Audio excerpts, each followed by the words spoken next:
Recording in progress. Yep. Okay, I'll call the Fortuna City Council meeting for Monday, October 6th to order. Join me for the flag salute, please. I pledge Allegiance to the flag of the United States of America and to the republic for which it stands, one nation, under God, indivisible, with liberty and justice for all. Roll call, please. Councilmember Conley. Present. Councilmember Mobley. Here. Mayor Pro Tem Johnson. Here. Mayor Trent. Here. Now we have a proclamation, Domestic Violence Awareness Month, and Mayor Pro Tem Johnson is going to read that. In recognition and support of Domestic Violence Awareness Month, whereas October is annually recognized as National Domestic Violence Awareness Month, and whereas progress continues to be made towards violence prevention, domestic and intimate partner violence remains a serious issue affecting all people regardless of age, race, ethnicity, sex, gender, socioeconomic status, literacy, sexuality, ability, religion, culture, and immigration status. And whereas domestic violence and intimate partner violence violates an individual's dignity, security, and humanity with systematic use of control through physical, emotional, sexual, psychological, and economic abuse. And whereas children exposed to domestic violence can experience long-term consequences, including difficulty at school, substance abuse, behavioral problems in adolescence, and serious adult health problems. And whereas Humboldt Domestic Violence Services has been serving Humboldt County since 1977 to continuously support all those living with or escaping abuse, whereas only together can we change the health and safety of our community by challenging the societal norms that perpetuate violence. Now, therefore, be it resolved that the City Council of the City of Fortuna proclaims October as Domestic Violence Awareness Month. The Council celebrates Humboldt Domestic Violence Services' 46 years of effort to improve community safety by breaking the cycle of domestic and intimate partner violence. Signed this 16th day of October 2023 at the City of Fortuna. And do we have someone written?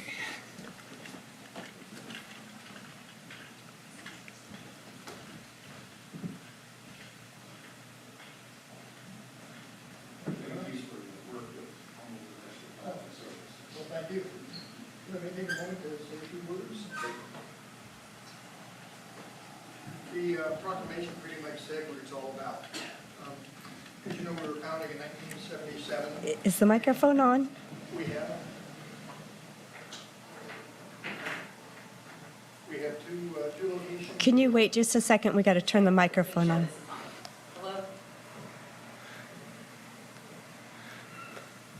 If the microphone's on, people out on the TV can't hear it. Understand, yeah.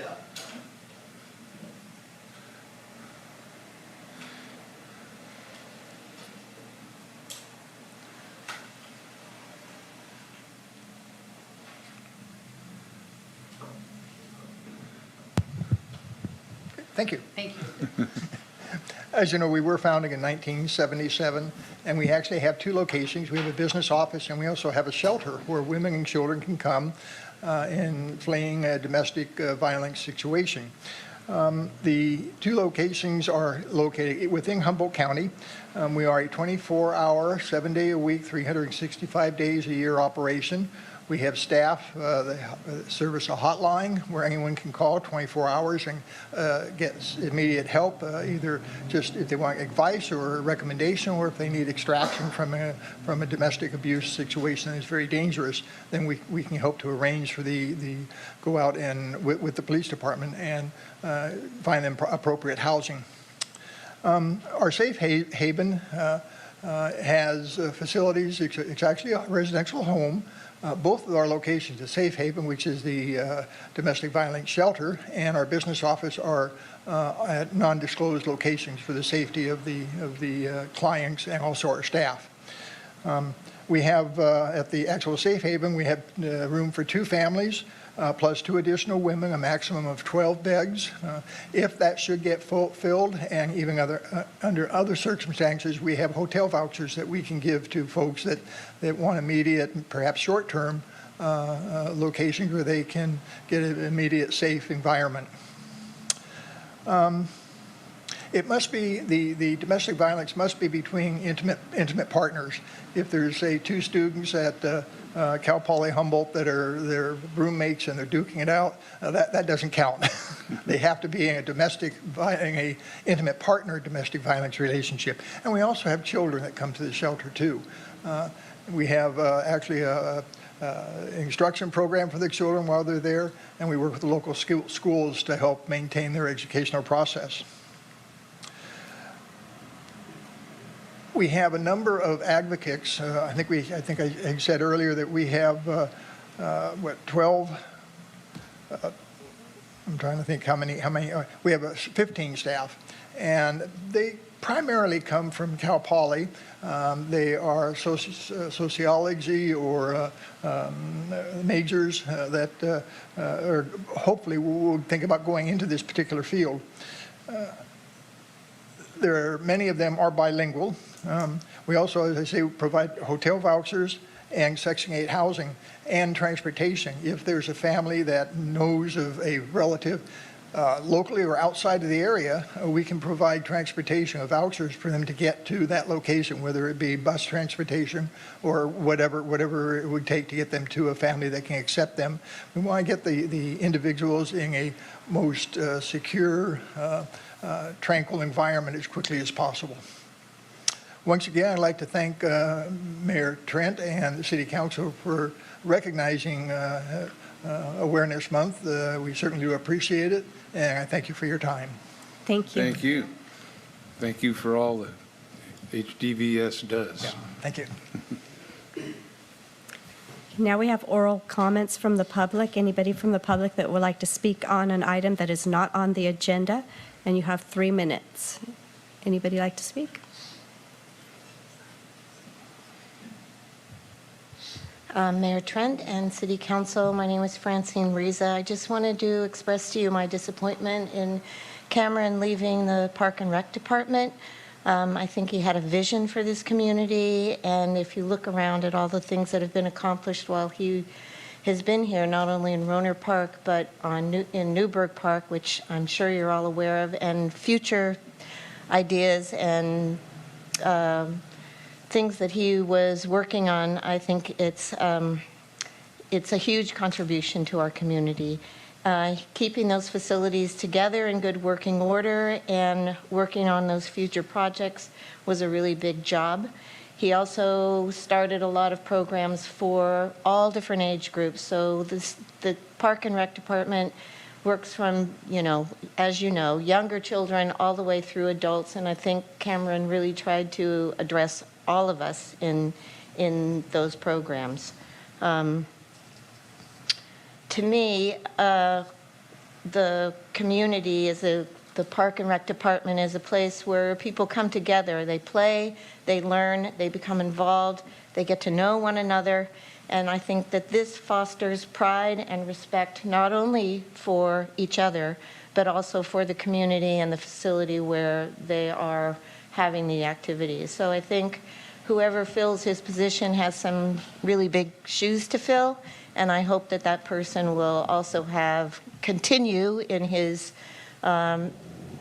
vision and also look to the future for what our community can continue to be and grow. Thank you. Thank you.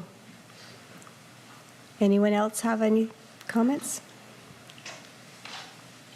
Hello, Jim Riza. I'd like to reiterate what was just mentioned in regards to Cameron's job that he had done in his service to the community. I just hope that somebody is going to pick up the role of the moving the swimming pool idea ahead. I think that is so important. I know that there's some committees still being formed, and I hope that things can keep going on that end. I think it's super important to have a swimming pool in our community. Excuse me. On another note, thinking of businesses and knowing how difficult it is to be a business person, I look at things like the Fortuna Theater that has been dysfunctional since the earthquake that we had. And I know that, I believe that there was water damage there, and I can only imagine if there's water damage, it must be all the more in ruin from the damage from the water. But anyway, I'm wondering if there's any sort of, not heat, but any sort of dialogue that's happening with the owner of the theater to make it accessible to the people that utilize it. I wasn't a regular theater goer here, but I think a lot of people utilized it. And I'm also wondering some of the other businesses in town.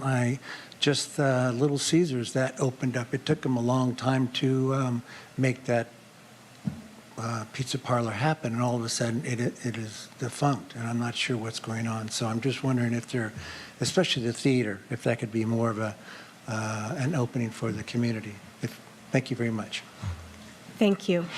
Would you like to give a little update on that theater, please? Yeah, maybe I'd recommend is Mr. Risa give me a call and have information about each one of those things. Okay. But very generally, that's the decision of the theater owner not to restart it. It's mostly for economics. It's a private business and that's their choice. But we have been in communication and reiterated the city's interest in seeing that and offered help. But really, that hasn't been taken up. Really, it's a business decision that they're making right now.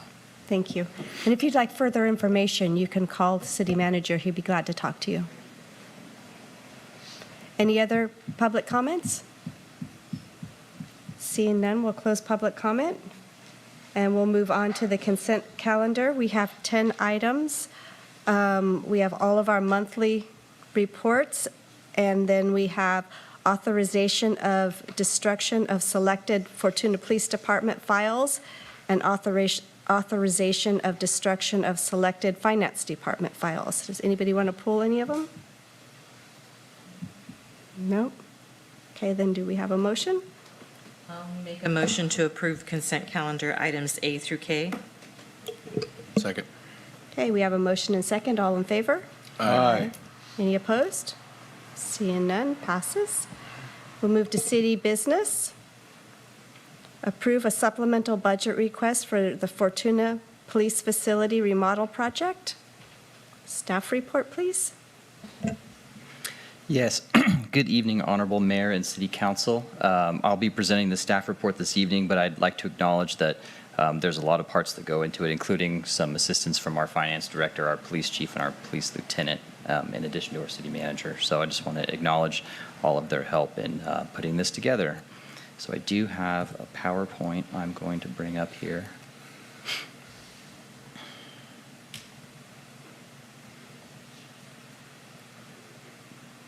Okay.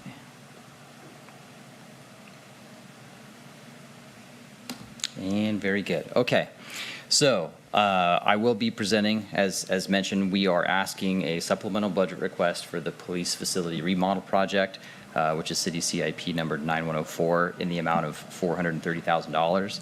I'll move through. There's various aspects and components that go into this budget request, and we certainly don't take this lightly, so want to take our time and move through each of these items. And by all means, if you have any questions as kind of we're moving along through it, please let me know. So as the council knows, the project was in the design phase for a lot of the COVID times, and then moving into early 2023 is when we were finally able to bid the project and award it to our prime construction contractor. The low bidder was Sequoia Construction Specialties. So right here is the little table that was presented in the staff report with staff's estimate of project budget at the time of awarding the project to Sequoia Construction. This included all of the other parallel project activities that we foresaw at that time that needed to happen in order to take the existing 2600 Newburgh Road building and make it a fully functioning police facility. That included a preliminary construction budget of $2.92 million. That included the base bid from Sequoia Construction in addition to a 15% construction contingency. We had estimated the PG&E fees for the electrical service upgrade to be between $50,000 and $100,000. We had submitted our PG&E application at that time, but we didn't know what the final design was going to be, what the transformers and all the things that were going to go with that. And so we did not have that included in the prime contractor's contract to do the on-site work at that time. NILEX, that is the city's IT consultant, so that's moving computers, getting networks going, getting racks in, getting all the kind of electrical and data systems start up at the new facility. The Silky Communications at $150,000, that is the new police dispatch radio system and the antennas on the new tower that have recently gone up.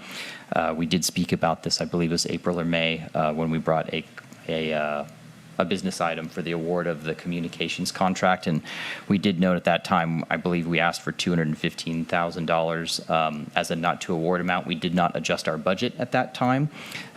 We were hopeful that we would be, having more construction contingency that could cover it. So that is an item I'll talk about a little bit more, but one we have seen before. And lastly is Whitchurch Engineering. They are the engineer of record for the project and providing some inspection and some oversight as necessary. So we had a total estimated project cost at that time of $3.325 million. So with that, we jumped right into construction and just want to note a little bit about the progress of how we've come along so far. And it's been quite a transformation so far. I know a lot of folks are seeing more of it now that a lot of it's happening outside, not just inside. But to date, pretty much all of the interior framing and all of the exterior building additions have been completed. The plumbing rough-in has been completed. The HVAC system, so the ducting, a lot of the electrical work, a lot of the access control and security work is getting near completion, or rough completion, I should say. And a lot of the siding, roofing, windows, things of that nature are really starting to take shape too. So it's really fun and exciting to see the project really starting to take shape, and you can really start to see the vision as it's moving forward. I have some photos here that are kind of interesting. They're pretty much taken from the same location. One is the pool room day, the day that the concrete was poured. So you'll see just a big open room with fresh concrete on the ground. And now the next picture to the right is actually as the offices are starting to get framed in. You see a lot of the duct work, a lot of the wiring, the soundproofing insulation, all those other things that are back in kind of the administrative wing of the future facility. So looking ahead, just to provide a little bit of information for the public and for the council on kind of where we are now and how we're going to get to the completion of the project. So we're in about mid-October. And we are projecting that the project will be completed at this point sometime in March. We had initially hoped for the end of the year or maybe first thing early January. There's been a number of changes to the project and some change orders and some additional work we've had to do, and it just naturally makes the schedule continue out a little further.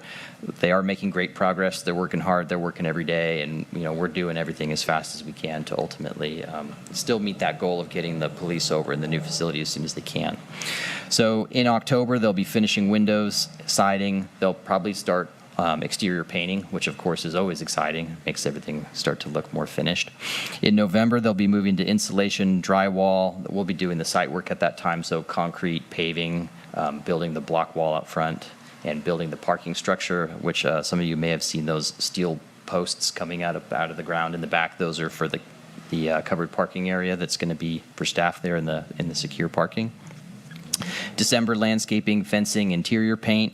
January, installing the acoustic ceiling tiles, finishing the electrical work mostly, and then installing cabinetry, countertops, all the built-in items that are part of the offices and the open spaces. February will be flooring and touch-up work. In March, mostly just cleanup and punch list items is what we project at this time. We're also working concurrently with PG&E, AT&T, all the other folks that need to physically hook up to the building, whether it be power, data, those types of things. And that really kind of fits in line with their projected timelines to complete to sometime early in 2023. We hope that they're a little bit ahead of us as opposed to being significantly behind, like happens sometimes in remodel projects. So now I want to kind of pivot over to talking a little bit more on the content of tonight, and that's talking about some of the revisions and some of the change orders that have taken place over the initial 6 months that we've been in the project so far. So as the council is probably aware, we started the project with a relatively good idea of what the project was going to be, but we had a lot of uncertainties given that it was, one, a remodel, and there's always new things you're going to find as you get into a remodel that you didn't necessarily anticipate. But also, as we've been working through the project and really starting to lay things out physically, whether that's framing a wall or looking at a room or doing an electrical layout, really taking that last opportunity to evaluate, are we doing it right? Is this going to meet the function and the need of the police department? Is there a way that we can change things and make it better now that you're seeing the physical space or you're experiencing the physical space? So to that end, actually to date, we have moved through 56 proposed change order changes to the plans, which have ultimately been compiled into 11 change orders that we've executed for the project. We have done a number of design revisions. We've officially updated the plan set 3 times to make modifications throughout the facility, not only to address items that have come up, whether that's something structural that needs to be addressed or something that deviates in reality from what the plans noted, but also, again, in areas where we're trying to really provide more value, more function, and increase the usability and kind of the overall function of the project. And so to that end, we are approaching a point now where our existing construction contingency, which was included in the initial contract, it is not gone, but it's going to be relatively soon here. So in order to keep moving the project forward, we need to get the additional budget that we need to do to complete the necessities that we have at this time. So I wanted to speak a little bit to some of the unexpected construction issues. These are some of the maybe less glamorous things, but you just kind of get into on a remodel project, and every one of them has their unique set of circumstances, and this particular building and project has not been without those. We've had to provide temporary power and gas relocation for the project, as PG&E's facilities were not quite coming in and out of the building the way they originally anticipated, so we have had to kind of do the PG&E connection process twice, which has been interesting, but it has ultimately gone relatively smooth, and PG&E has been very responsive in working with us to keep us moving forward with minimal impacts to project schedule. We found a number of areas where the existing roof, which it initially had appeared to be in relatively decent condition, actually had a reasonable number of leaks, and you really get very clear when you get into a room and you rip everything off every wall, and then absolutely everything becomes entirely apparent at that time. So there's been a number of addressing areas of rot, nothing super major, but certainly distributed and consistent in certain areas that we have taken care of. And we are actually at this point getting pretty much all new roofing on the facility too, which will be a very good asset and will last a very long time on that building. And it's good that we're doing it now when we have the opportunity. Building insulation, pretty much all the insulation in the entire building needed to be replaced to be up to modern code, and actually in a number of areas there was no insulation to begin with. Structural footings, we've had to make some modifications to that in order to meet the intent of the plans based on how much fill has been brought into the site historically. And there's been a number of electrical and ventilation related design revisions that we've had to do ultimately to meet the intent of the plans and with what was originally part of the project to remain and what was part to be replaced had to be reconciled. So that was kind of the big picture things that have been encountered during construction. That's the contingency related items. There's also been a number of areas where I think we've tried to find crafty and creative ways in order to increase the the function of the project and ultimately make the project better long term. So a few of those items I wanted to highlight here that have been some change orders that we have issued is, one, the siding of the building. As we got into construction, it became apparent that the building had about at least four different types of siding in various places on the outside, and matching that was going to be very difficult. So we worked with the contractor and actually got a really great price to just start fresh and remove some of the rot areas that we'd looked at and reside the whole building with a consistent material. Doing that in addition to painting the whole thing is just going to make the exterior of the building look really good and also be the more modern materials that are going to last for a very long time. This building has minimal overhangs and some other things that make it tricky with wood siding like was there before, so this is really going to make it stand the test of time. Another item you'll see over on the right was one of the more functional revisions we did. The initial design for the records and reception area was a little more simplistic in its original iteration. As we really kind of got in there and laid the room out, it became apparent that it wasn't something we felt was going to be a good public face for this facility, function, good long-term and allow for expansion of use over time. So we went in and really, tried to take the city hall, the front counter where everybody comes to pay their water bills as inspiration to try and revamp the area and, make it larger windows, built-in desks, more area for, the public to interact with staff when they're in that area. And we feel like that's going to be a really nice addition to the facility. It's, one of those areas that as you make those revisions, you start to notice other propagating changes that we had to deal with, but it's all worked out really nice so far. And the last one down below, it, of course, just looks like red lines on a sheet of paper, but as we really start to get out there and do the building additions, one thing that we certainly noticed is that a lot of the existing parking area, the concrete, a lot of those things that we were going to do some more minor rehabilitation activities to initially, they really needed complete reconstruction to be a properly functioning facility in the long term and to avoid to not have to just a few years down the line, take the Band-Aid fix that we did and then redo it again anyway. So working creatively with the contractor, we were able to provide some city resources, some city material, and execute a change order. Now we're looking at repaving the parking area, redoing all the concrete, redoing the ADA spaces, and pretty much making the entire exterior of the site brand new too, and not necessarily the remodel feel, but it'll have all new pavement, all new concrete, all new landscaping, a little more cohesive. And again, it'll really help with having to address any immediate maintenance needs in any of those areas for quite some time, which is important because those needs would not have gone away if we had not addressed them. And it's always best to do it now when you have somebody if you can. So moving over to the updated project budget, this is a similar table. You'll see there's the items on the left and then the original estimate. This matches the slide we went over initially. In the middle column with numbers is the updated estimate. So that's the total amount for the project. So we are estimating a potential overage of $183,000 for the construction contract. So that includes change orders that have yet to be executed but that we anticipate. It also includes sitting down with the contractor and really thinking about other areas where we may still have some vulnerabilities, or we may still need to address some items that have not come up yet. We're really trying to be ahead of the curve on that and plan for it and have the ability to make those decisions when they happen, because projects like these, they move every day and they move quickly, and you need to be able to react to the issues as they come up. We're very much hoping that amount has some conservatism into it to where it's likely not going to take all that, but we're really trying to be thoughtful and trying to do it once and trying to not undersell the importance of some of the items that we're running into. So for PG&E, we're looking at coming in a little bit under budget, which is great. NILEX, which again is our IT startup, we're still thinking we'll come in at budget on that item. The dispatch radio system, as I mentioned, that ended up being a little bit more expensive than anticipated when the contract was awarded. The construction engineering line item, I will say a project of this magnitude, you usually have about 10 to 15% of your project cost in construction engineering and management.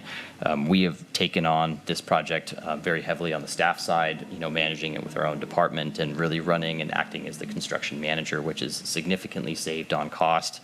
Probably to the order of a few $100,000. So we feel generally we're within there, but with as many items as we've come across that have required revisions or reissuing sheets, we have had to engage our designers a little bit more than we had initially anticipated. And then lastly is a new line item that's actually not included in the previous table, and we're calling that the miscellaneous facility outfitting.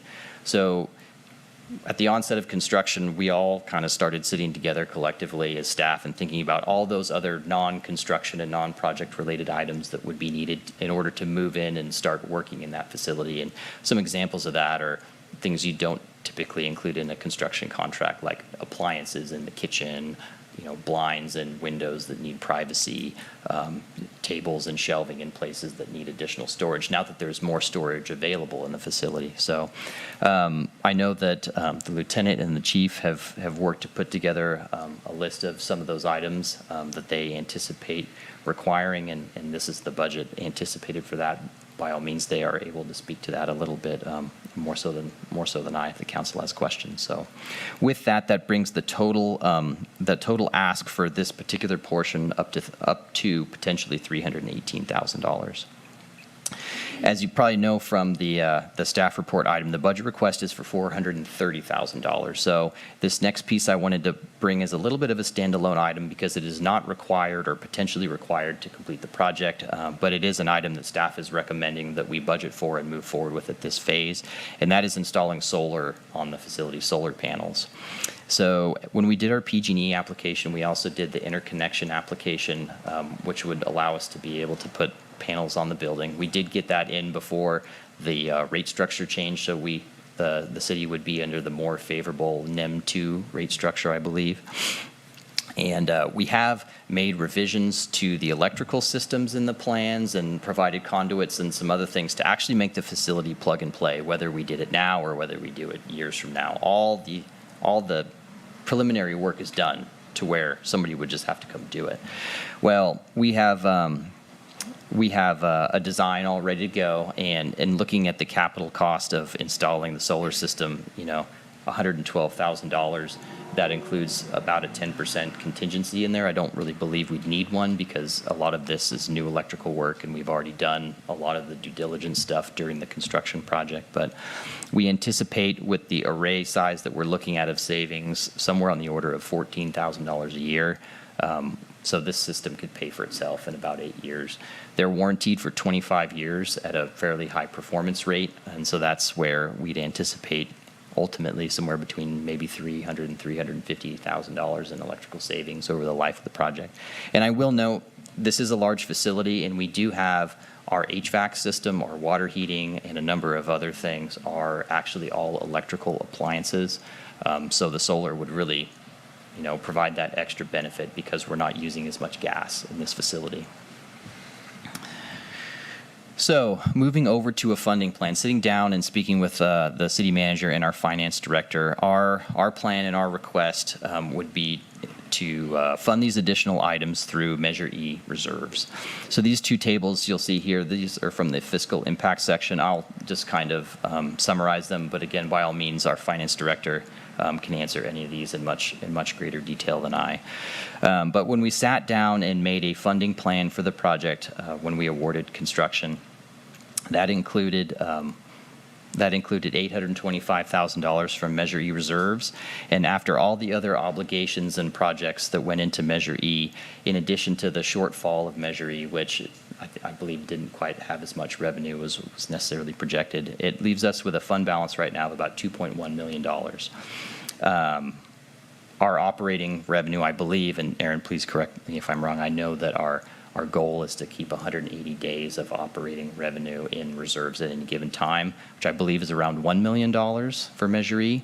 But $2 million, I believe, is the target that is usually been requested of staff to keep in those operating revenues, both for the general fund and for the Measure E reserves, I believe. So with that, with the $430,000 that we are asking for, you'll see those in the two rows below, the $318,000 and the $112,000 for solar. That would take the $2.1 million down to about $1.7 million, or about $300,000 lower than that kind of informally established target. So it would dip it a little bit down. I believe that staff would be committed to getting it back up to that number after the project was completed. So with that, I'll kind of end this, and I'm sure council has questions and some other things, but again, the staff's recommendation is to approve a supplemental budget request in the amount of $430,000 for the police facility project. And I'll leave you here. This lower little rendering right here is actually the current color scheme that we're looking at doing for the building, similar to City Hall, a little bit of the two-tone look with the dark blue, the gray, and the white trim, and some stone facade accents here and there. We are going to actually have the painting contractor come down and paint a couple little test areas, which would be kind of exciting. But yeah, we're happy with the progress of the project. We're extremely happy with the contractors we've got on the project. They've all been great, and I'm absolutely confident we're going to have a great project that's going to last for a very long time. So again, with that, I'm happy to answer any questions, and thank you. Thank you. Any questions from council? Yeah, a couple. What would be the footprint of the parking lot at the completion of the project? Is it going to go from back a walk all the way around to the back side gate there, entering into Newburgh Park?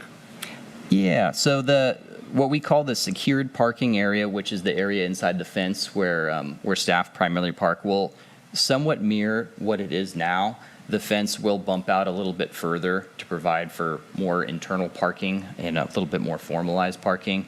The area at the front of the facility, what you could kind of imagine is the public parking for EPT, will very much mirror what we provide. In this case, we are going to reconfigure it a little bit to make the ingress and egress out of there a little bit better. We are working on a plan for how we define out front what is the police facilities parking versus what is the overflow parking for the park. So that's going to be something that we at least somewhat address at the end of this project, is how do we section off that area to where we can provide, again, kind of that park use and then the police facility use. And it's a little bit more formalized and prescribed as opposed to how it is now, where it can Free for all. get a little chaotic. Yeah.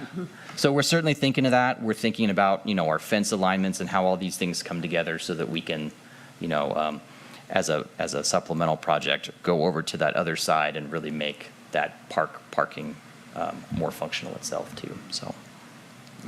Thank you. And if I remember right, for solar, it's like the LED streetlights at the end of the 25 years, they should still maintain 80% efficiency. So Yeah, and that's the warranty for these ones. And even when you hit the end of that warranty, they're still producing quite a bit. It's so they have value for quite a long time after the warranty period. But thank you. yeah, thank you. No other questions from council? Okay, I'll open public comment. Anybody from the public have any comments on this? Seeing none, we'll close public comment. Do we have a motion? I'll make a motion to approve a supplemental budget request of $430,000 for the police facility remodel project CIP 9104. Second. Okay, we have a motion and a second. All in favor? Aye. Any opposed? Seeing none, motion passes. So now we'll move on to city manager's report. No. Did I miss one? We have one Oh. more item. Rims. Oh, okay. Approve a supplemental budget request for the purchase of new record information management system server. Yes, good evening, Mayor Trent, Honorable City Council, Chief Day with the Fortuna Police Department. I'll be providing the staff report tonight, and I'm going to try to get through this efficiently and quickly because I don't have a lot of voice tonight. Apologize for that. So tonight's project is a simple supplemental budget request that staff is recommending approval for $65,000 to replace the public safety REM server in the police department. And that server is essential to our records management system and our computer-aided dispatch system. A little bit of background. Our current server is about 8 years old. It was procured in 2015 and is currently running Microsoft 2012. Industry standard for server replacement is about 5 years, so we're about 3 years ahead of where we should have been, where the server is still actually operating without any problems. However, our biggest issue is the Microsoft 2012 software. We have reached the end of life for Microsoft support. That is any type of bug patches or fixes to the software. That ended on October 10th of this year. So in order to stay compliant with the California Department of Justice, we have to be operating equipment and an operating system that does have that support. And so that is kind of what is prompting the change and the recommendation for the SBR to improve and replace our current equipment. On July 26th of 2023, the Fortuna Police Department did reach out to our RIMS contractor, which is Sunridge, as well as the city's IT contractor, Nilex, and we looked at what the costs associated with replacement would be.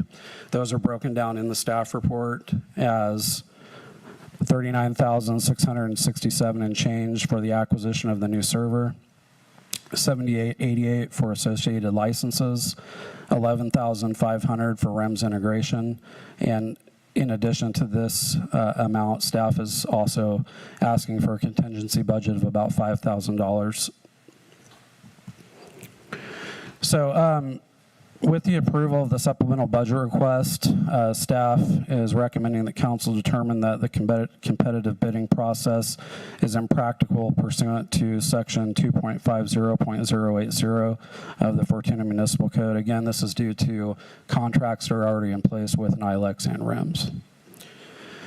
As far as the fiscal impact, we have about $13,750 coming from our AB 109 budget line, another $10,800 from the revenue generated through our outside agreements with agencies that we're providing dispatch services for, and about $44,550 from the general fund reserve. And with that, I would submit, and I can answer any questions that the council may have. Thank you. Any questions from council? Okay, we'll open public comment. Anybody from the public have any comments on this item? Seeing none, we'll close public comment. Do we have a motion? I'll make a motion to approve supplemental budget request for the purchase of a new RIM server. I'll second. Okay, we have a motion and second. All in favor? Aye. Any opposed? Seeing none, motion passes. Now we'll move to city manager's report. Thank you, Mayor Trent. Just a few things to review the upcoming schedule. Our next council meeting's on November 6th at 6 o'clock p.m. Our next planning commission is on October 24th. It's likely that meeting will be canceled right now because we don't have any items that we need to put on there. So, but there will be an item the first week of the first meeting of November. Our next Measure E meeting will be on December 19th, still a little ways out. And then our next Roanoke Community Recreation and Park District meeting will be on November 2nd. And our next Fortuna Business Improvement District meeting will be on October 24th at 8:30 a.m. Just a couple of things for my verbal report. One, we are doing interviews this week for Parks and Recreation Director. We did have a number of candidates that we hope are qualified, so we'll be starting our interview process tomorrow for the replacement of the Parks Director. Also, there's a lot happening with the Roanoke Community Recreation and Park District. The district was invited to submit a full application for a USDA loan and has indications that the USDA will likely approve that loan. So that's really the biggest piece that we were missing in order to be able to proceed with the pool project. So it's a threshold of really moving to making that project a reality. There's a number of things to put in place that still need to happen, but we're working with the district to complete the full application. And one thing I'll note that city staff, myself, the former Parks Director, we're working as staff for the Roanoke Community Recreation District. Right now, it's just too much for me to continue to do all of those things. And so in talking with some of the board members of the Recreation District, they are bringing on a consultant from Plan West. Colette Sant, she's going to be helping. She also is the director for LAFCO, so she's familiar with assessment benefit districts and a lot of the aspects of the work. So Plan West is going to be coming on board to help support the completion of the funding the loan application, some of the 218 assessment, and a number of the other tasks. So that'll take some of the things off the city's plate that we've been doing because the city's been volunteering staff to be able to do that. But we'll continue to act as staff and clerk the meetings, hold the meetings here, and I'll continue to be involved and support the project. But it's going to take some of the staff burden off of city staff. So I was grateful for the board of wanting to do that and just to keep the project moving forward in a very expedited fashion. A couple of other things. We're still working on negotiation of the franchise agreement. We're getting close, and we have a draft that I'm working on markups for, so I expect to be bringing that back to the council in the near future. And we had some things that interrupted our schedule, but we do anticipate querying the council to a recreation workshop in the near future. So we'd like to do that somewhere in the next couple of weeks, but we don't have a time that we're proposing right now. And then one last thing you might notice over near 12th and K, there's been some drainage that has flowed down to the street over near Bob's. So I just want to let you know our Public Works is handling that. We're going to be taking care of that within the project, and it's something that's going to be alleviated. So we're aware of it. We've had some of those things reported, and that's something that's going to be fixed this week or next week. next week. So if you've seen that or heard any reports, just I just wanted to let you know that Brendan and the Public Works crews are on top of that. So that's all I have to report. Thank you. Now we'll move to council reports. Councilmember Conley? Yeah, thank you. I still have not had a meeting yet. It'll be next week. I did attend the Apple Harvest Festival. I went to about 3 of the stops, and it doesn't look like the hayride stopped anything. There was people all the way down the street, Main Street, and fire department was a good event. Clendenin's was so packed that we didn't even actually get to go in. We kind of turned around, got some apple cider. I was glad to see everybody out there for the last festival of the year, and good to see everybody out in the community. Thank you. Councilmember Mobley? I also didn't have any meetings during the last time, but I did want to acknowledge our Public Works staff. There was something that was happening for them on Friday, acknowledging the great job that they do. And unfortunately, there's a miscommunication and I didn't hear about it, but excellent job through all the events. They're very much appreciated. Mayor Pro Tem Johnson?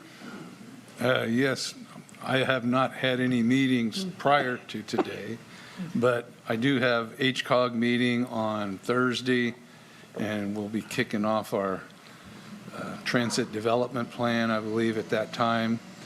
I also attended the meeting, the appreciation luncheon for staff.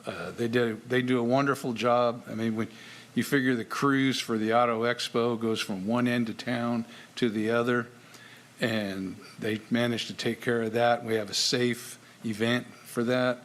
Then on Saturday and Sunday, the car show and awards, and they keep, the park staff keeps everything tip top. That's not an easy job, but they maintain everything so that all the people coming out to the event can enjoy that. Rodeo, the same thing, all the events. I did get to drive the People Mover for transportation for the Apple Harvest, and as part of Kiwanis, which Ray is also a part of. We take our time, and that's our thing that we do for Apple Harvest, is run the People Mover. I want to thank Wyckoff's Plumbing for their supply of a vehicle to pull that People Mover with, and they made it all possible. And as usually happens for a community that works together, if it wasn't for our community partners, these events wouldn't happen. So every time you patronize a business in Fortuna, you're supporting them and supporting our community events at the same time. And that's all I have to report now. Thank you. It was the chamber who put on that appreciation lunch, because none of our events would happen without our city staff, without our Parks Department, our Public Works Department, our Police Department. So anyway, we have a lot of good employees that really put on a good thing. We also, Supervisor Bushnell was there to thank everybody also. And I think that's all I have to report. So do we have a motion to adjourn? Make a motion to adjourn. Second. Okay, we have a motion and a second to adjourn. All in favor? Aye. Meeting adjourned.